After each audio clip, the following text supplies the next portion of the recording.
Hello everyone, আসসালামু আলাইকুম। আজকের ভিডিওতে আমরা লাংস্টন হাক্সের লেখা the Negro speaks of rivers এই কবিতাটা নিয়ে আলোচনা করব। এখানে সামারি এবং লাইন বাই লাইন এর ব্যাখ্যা দেখার চেষ্টা করব। এই কবিতাটি আফ্রিকান এবং আমেরিকান মানুষের ইতিহাস, অভিজ্ঞতা ও আত্মপরিচয়ের গভীর প্রতীক। কবি নিজেকে নিগ্রো হিসেবে পরিচয় দিয়ে মানবজাতির প্রাচীন ইতিহাসের সাথে নিজের সম্পর্ক তুলে ধরেছেন।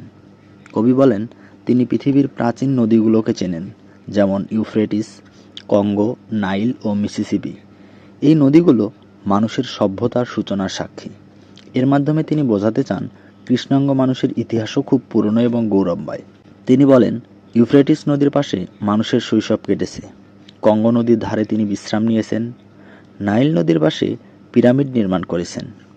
আর মিসিসিপি নদীর সৌন্দর্য দেখেছেন। এসবের মাধ্যমে তিনি আফ্রিকান আমেরিকানদের দীর্ঘ ইতিহাস ও সংগ্রাম তুলে ধরেছেন।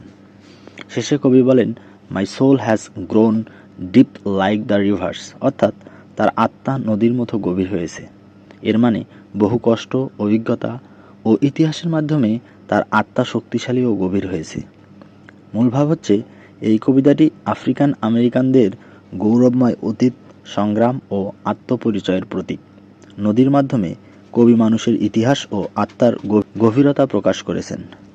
এখন কবিতার লাইন বাই লাইন ব্যাখ্যা দেখার চেষ্টা করি।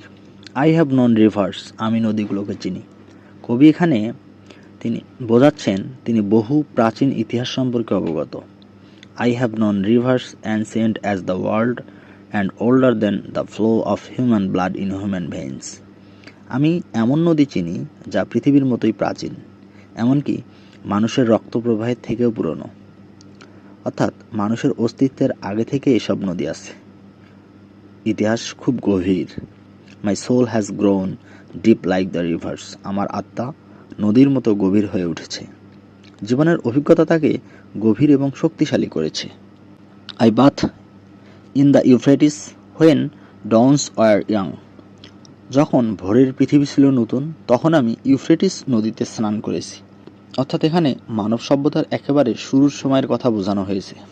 I built my heart near the Congo and it lulled me to sleep, আমি কঙ্গো নদীর পাশে কুঁড়ে ঘর বানিয়েছিলাম, আর তার স্রোত আমাকে ঘুম পাড়াতো।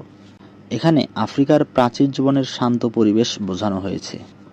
I looked upon the Nile and raised the pyramids above it, আমি নাইল নদীর দিকে তাকিয়ে তার তীরে পিরামিড নির্মাণ করেছি। অর্থাৎ মিশরের প্রাচীন সভ্যতায় কৃষ্ণাঙ্গদের অবদান বোঝানো হয়েছে। I heard the singing of Mississippi when Abe Lincoln went down to New Orleans, আমি মিসিসিপি নদীর গান শুনেছি যখন আব্রাহাম লিঙ্কন নিউ অরলিন্সে গিয়েছিলেন। অর্থাৎ এখানে দাসপ্রথার সময় ও ইতিহাসের গুরুত্বপূর্ণ মুহূর্তের কথা বলা হয়েছে। And I have seen its muddy bosom turn all golden in the sunset, আমি দেখেছি সূর্যাস্তে নদীর কাদামাখা বুক সোনালি হয়ে যায়। অর্থাৎ কষ্টের মাঝেও সৌন্দর্য ও আশার ইঙ্গিত রয়েছে। আই হ্যাভ নোন রিভার্স, আমি নদীগুলোকে চিনি। এনসিয়েন্ট ডাস্কি রিভার্স, প্রাচীন অন্ধকার বর্ণের নদীগুলো। এখানে কৃষ্ণাঙ্গ মানুষের প্রতীক হিসেবে ডাস্কি শব্দটি ব্যবহার করা হয়েছে। My soul has grown deep like the rivers, আমার আত্মা নদীর মতো গভীর হয়ে উঠেছে।